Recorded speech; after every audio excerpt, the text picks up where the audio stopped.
Buenas noches, compañeros y profesores. En la noche de hoy les voy a hablar un poco sobre la espectroscopia resonancia magnética de núcleo. El grupo está conformado por Carlos Mestre, Martín Eloy, Giovanni Escalante, mi persona, Juan Morelos. La espectroscopia de resonancia magnética nuclear, también es conocida por sus siglas RMN, la cual se basa en la medida de absorción de la radiación electromagnética que viene siendo de pronto en una región de aproximadamente de 4 a 900 megahercios. La espectroscopia es una de las principales técnicas que se puede emplear para poder obtener información física, química, electrónica y estructural sobre las moléculas. Es una poderosa serie que viene siendo de pronto de métodos para poder proveer información sobre la topología, dinámica y la estructura tridimensional de las moléculas en solución y también en estado sólido. También analiza las propiedades magnéticas de ciertos núcleos atómicos para así poder, digamos que, determinar los diferentes ambientes, ya sean electrónicos del hidrógeno, carbono o otros átomos en un compuesto. También se usa para determinar la estructura del compuesto. Con todo esto podemos decir que los fundamentos de la espectroscopia de resonancia magnética nuclear se basa en la absorción de la energía, la radiofrecuencia. Puede decirse que un núcleo magnéticamente activo que está orientado en un seno de un campo magnético y que por la energía puede cambiar su orientación. Le hablaré ahora un poco sobre la historia. La resonancia magnética nuclear ha producido una revolución en la medicina y en particular en la imagenología. Digamos que en su historia se puede mezclar las matemáticas, la física, la química, la ingeniería y los médicos que desarrollaron los conceptos prácticamente la cogieron como una utilidad inmediata y así lograron, digamos que, articular una técnica de un resultado impresionante. Esto también va unido a elementos tan diversos como lo son las transformadas de Fourier y Radon. El concepto spin nuclear, la medición de los momentos magnéticos en el protón, en la materia, en el neutrón, en los tejidos y en la solución de integrales. La codificación de señales de frecuencia espacial, las transformadas doble de Fourier y la imagen, estas forman las bases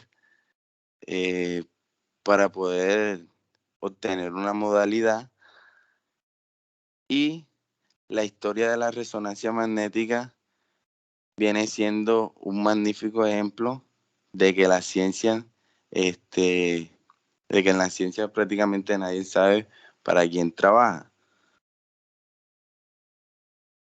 Ahora le voy a hablar sobre los tipos de espectroscopia de resonancia magnética nuclear.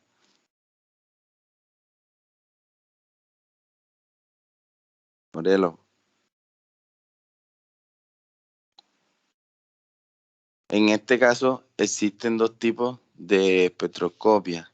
El primero, que es el espectrómetro de espectroscopia de resonancia nuclear en onda continua.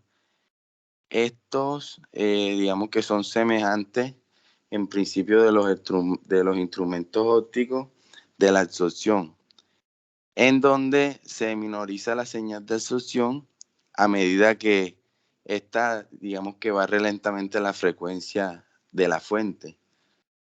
Y como segundo tipo tenemos el espectrómetro de espectroscopia de resonancia magnética nuclear de impulsos o también llamada transformada de Fourier. En este tipo de instrumento, la muestra irradia con los impulsos periódicos de la energía RF, que atraviesan la muestra perpendicularmente a un campo magnético. Ahora le hablaré sobre la teoría de la resonancia nuclear.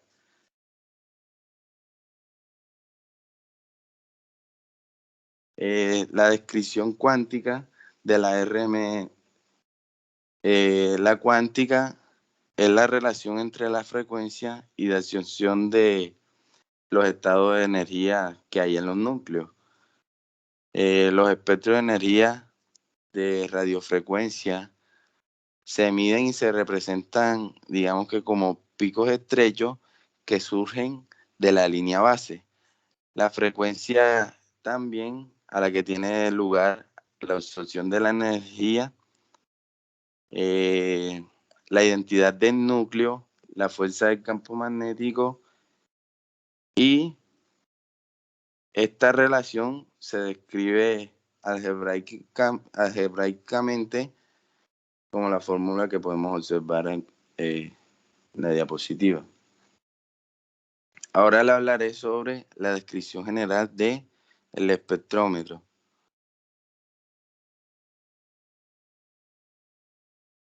El espectrómetro prácticamente está basado en la descomposición de la luz en los diferentes, ya sean las diferentes longitudes de las ondas que componen este fenómeno. A partir del fenómeno de la distracción de la luz que se produce en una red de distracción. También este instrumento mide los ángulos en los cuales se presentan los máximos patrones de distracción. Estos ángulos son diferentes y se caracteriza de la naturaleza de la fuente que emite la luz.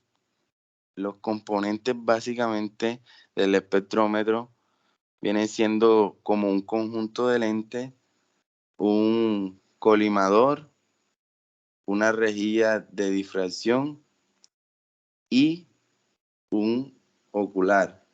Anteriormente, detectar el espectro se podía hacer, digamos que a simple vista. Como podemos observar, tenemos la estación de trabajo, el sistema de control, el transmisor, el receptor y la sonda. Ahora le hablaré un poco sobre el espectrómetro de RM. Como se observa, el espectrómetro de RM consta de 4 partes. Un imán estable con un controlador que produce un campo magnético que es muy preciso. Un transmisor de radiofrecuencia que es capaz de emitir frecuencias precisas. Un detector para medir la absorción de energía de la radiofrecuencia de la muestra. Y un ordenador y un registro para realizar las gráficas que constituyen el espectro del RMN. Ahora le hablaré sobre las partes del espectrómetro.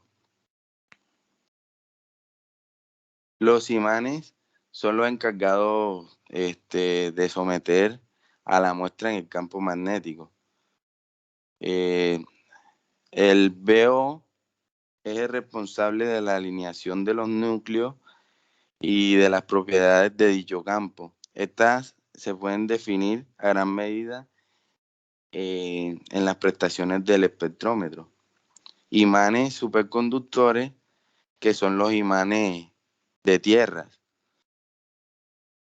Un cambio en este tipo de imanes, estos se pueden utilizar, digamos que son innovadores, y esto introduce, digamos que al nuevo espectrómetro que se va a fabricar, donde se ha sustituido dichos imanes por los imanes de tierra. Y a continuación también se describen las principales ventajas y desventajas que tiene cada uno de ellos. Para valorar las características de los nuevos imanes y compararlos con los que se solían utilizar, hay que tener en cuenta que cuanto mayor sea la intensidad del campo magnético, la homogeneidad y la estabilidad, digamos que mejores serán las sensibilidades y digamos que la resolución de los espectrómetros. A continuación, mi compañero Martín le hablará sobre...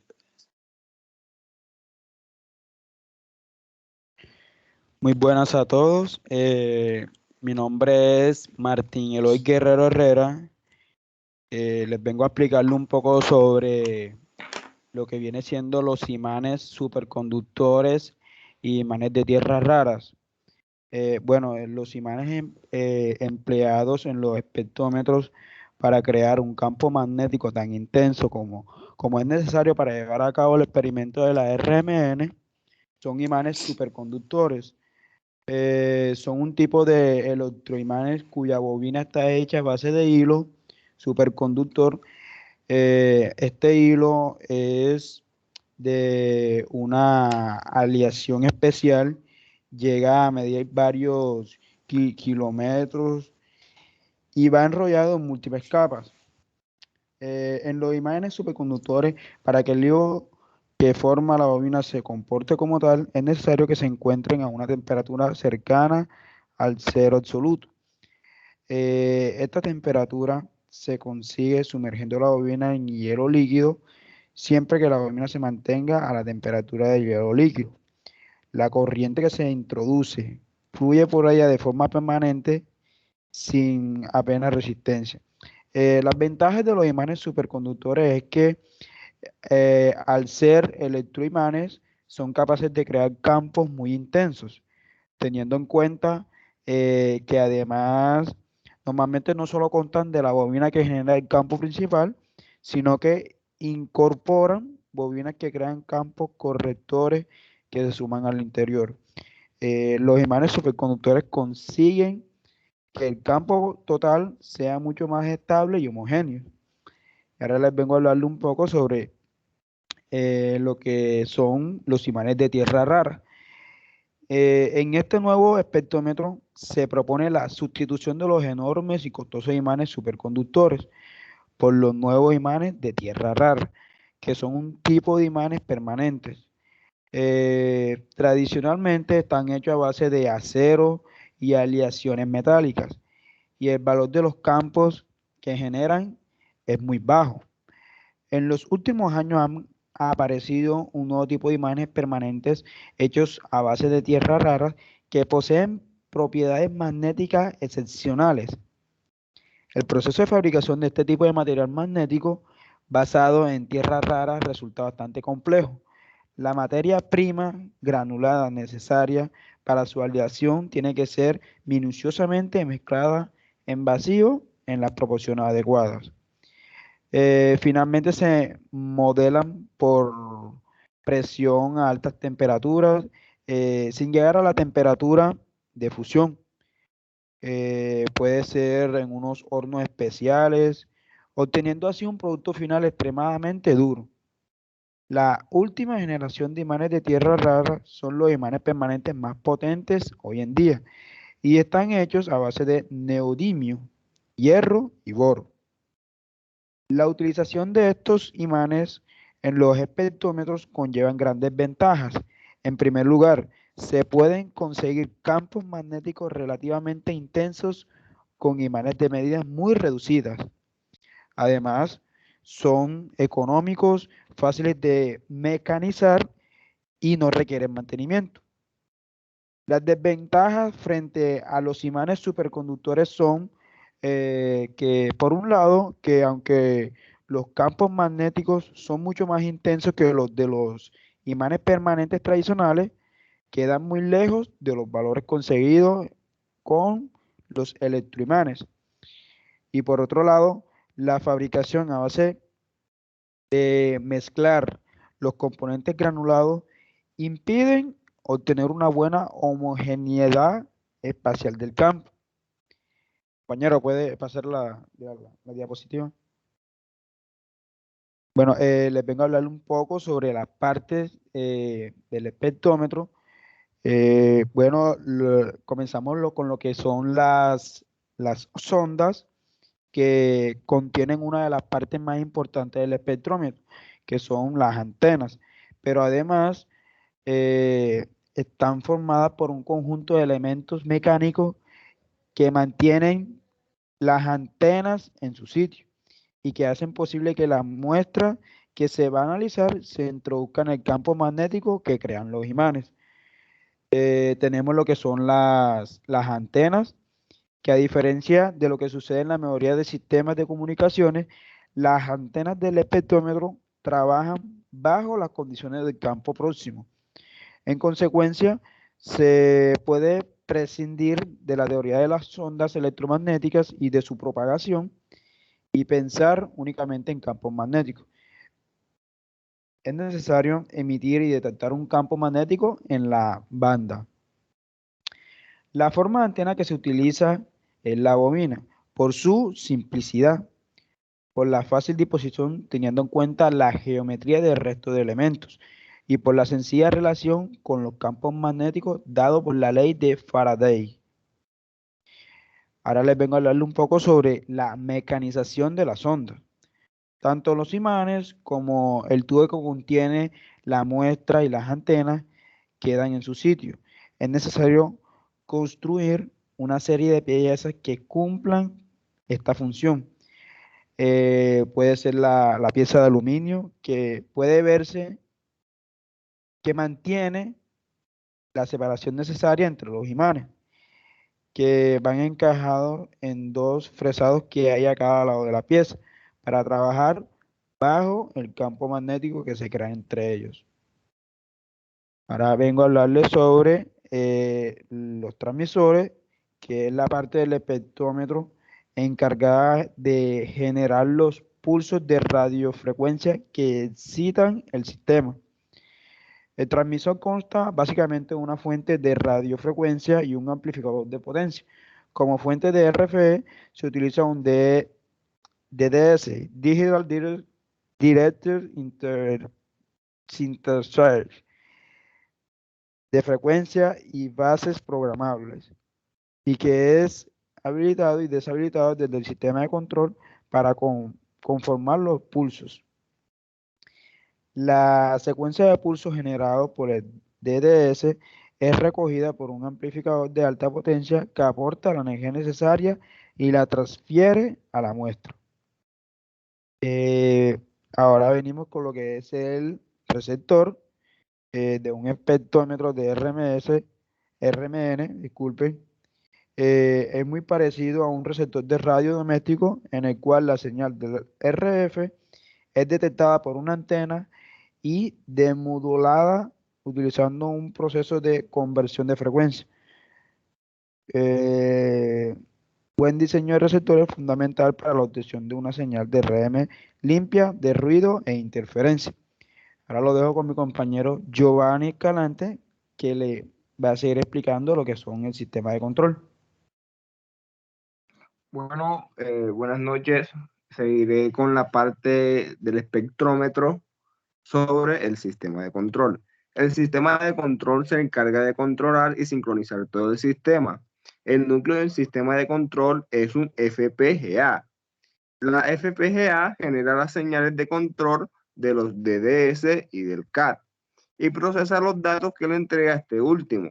el sistema de control también es la parte que interacciona con la estación de trabajo que maneja el usuario. Otra parte que tenemos del espectrómetro es la estación de trabajo.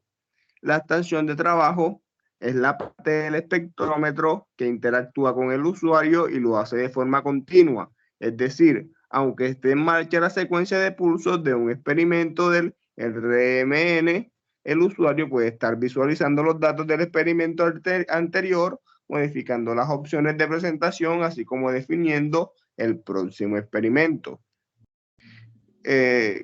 Características del espectrómetro.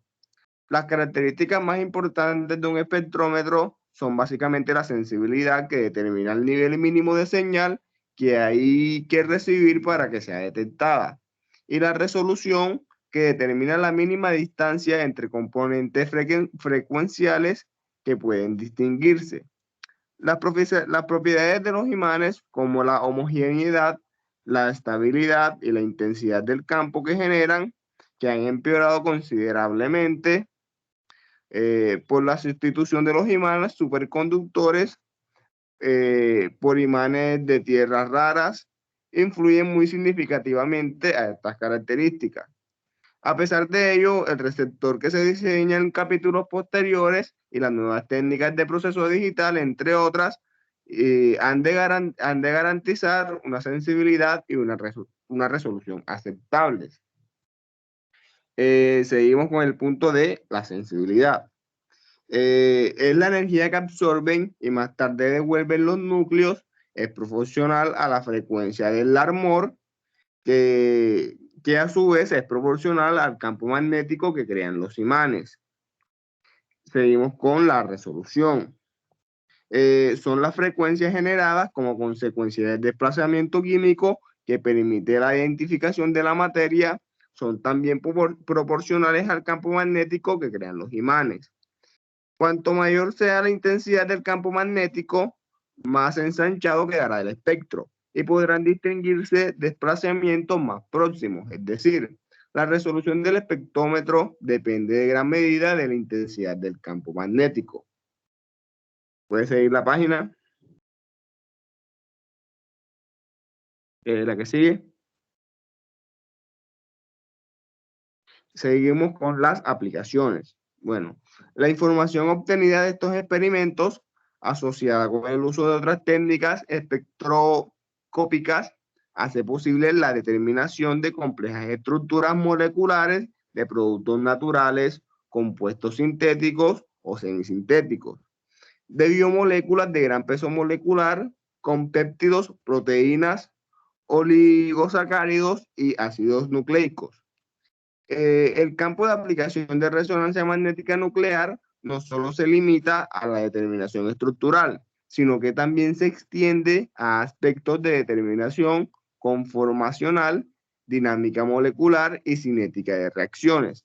Además, la posibilidad de realizar espectros de resonancia en estado sólido, aunque ello implique unos requerimientos instrumentales importantes, extiende las aplicaciones de esta técnica al estudio de materiales poliméricos, tanto de naturaleza orgánica como inorgánica. Las amplias posibilidades que ofrece la resonancia magnética nuclear en los campos de biología y la medicina nos dan una idea de la importancia de que esta técnica actualmente,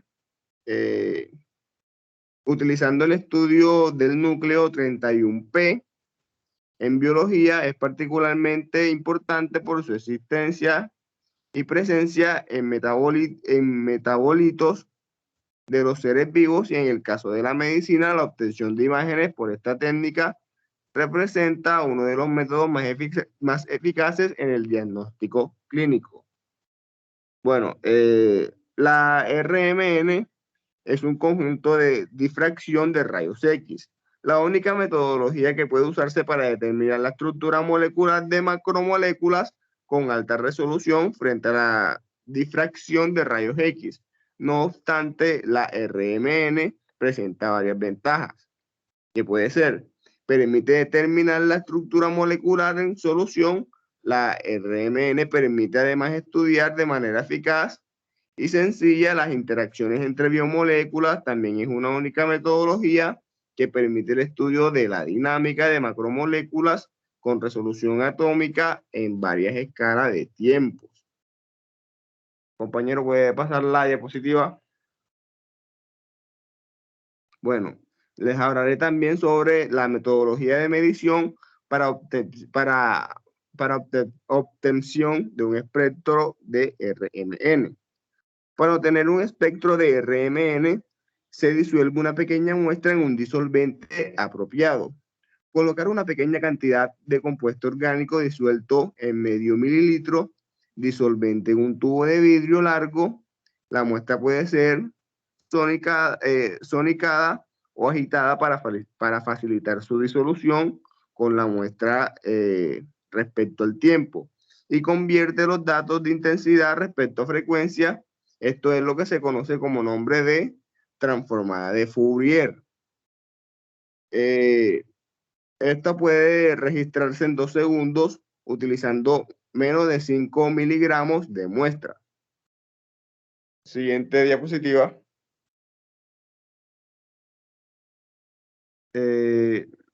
Disolvente. Se debe elegir un disolvente en el que la muestra sea suficientemente soluble y que se ajuste a las condiciones de temperatura a las que se va a llevar a cabo el experimento. Todos los disolventes deuterados deben almacenarse en un desecador, ya que son muy higroscópicos. Las muestras deben disolverse en un volumen aproximado de 0,6. Esto es equivalente a 35 a 4 centímetros de altura de disolvente. Utilizar tubos para experimentos en alta resolución. Disculpen. Utilizar tubos de experimentos de alta resolución en equipos en que se va a trabajar y a las condiciones de temperatura a las que se pueda someter. Utilizar tubos que estén en óptimas condiciones de uso. La longitud mínima del tubo debe ser 15 centímetros y no deben llevar etiquetas o pegatinas en esta sección. Limpiar los tubos antes de ser usados por primera vez, que pueden tener restos de grasas o impurezas. Los tubos no se deben exponer a altas temperaturas, ya que pueden perder sus propiedades de homogeneidad y concentricidad. Ahora sigue, los dejo con mi compañero Juan Morelos.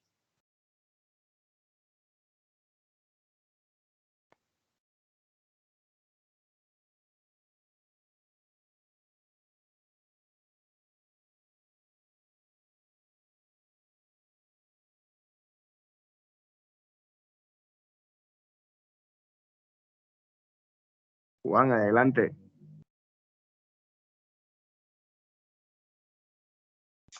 Ok, estaba hablando y pensé en el micrófono. Para obtener un espectrómetro de resonancia magnética se colocará una pequeña cantidad del compuesto orgánico disuelto en medio mililitro en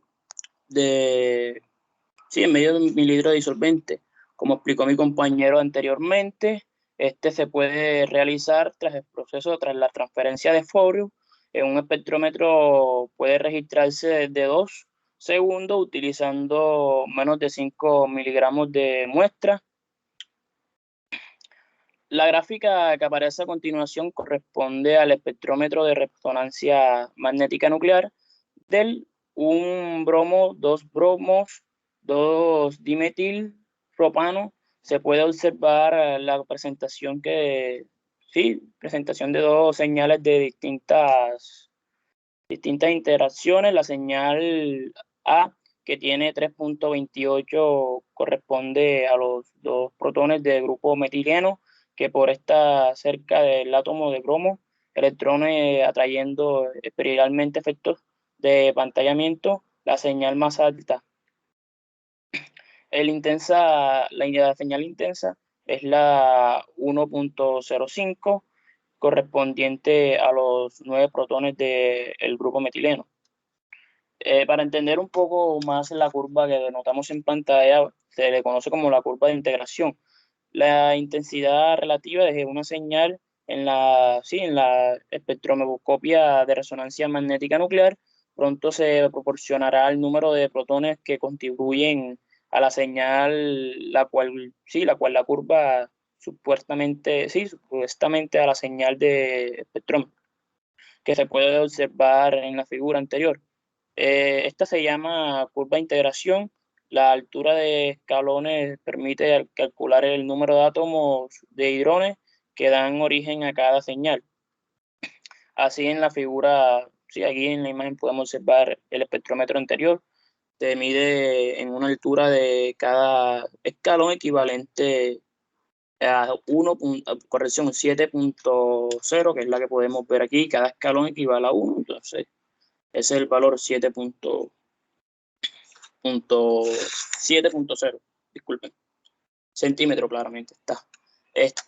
Después la que vemos acá abajo, los valores que vemos acá abajo, que son equivalentes al escalón 1.6, para calcular el número de átomos de hidrones que corrigen cada señal, se procede de la siguiente modo. Sí, o sea, primero viene, un momentico, aquí, primero viene y se suman las dos integraciones y se divide por el número total de hidrones de la estructura.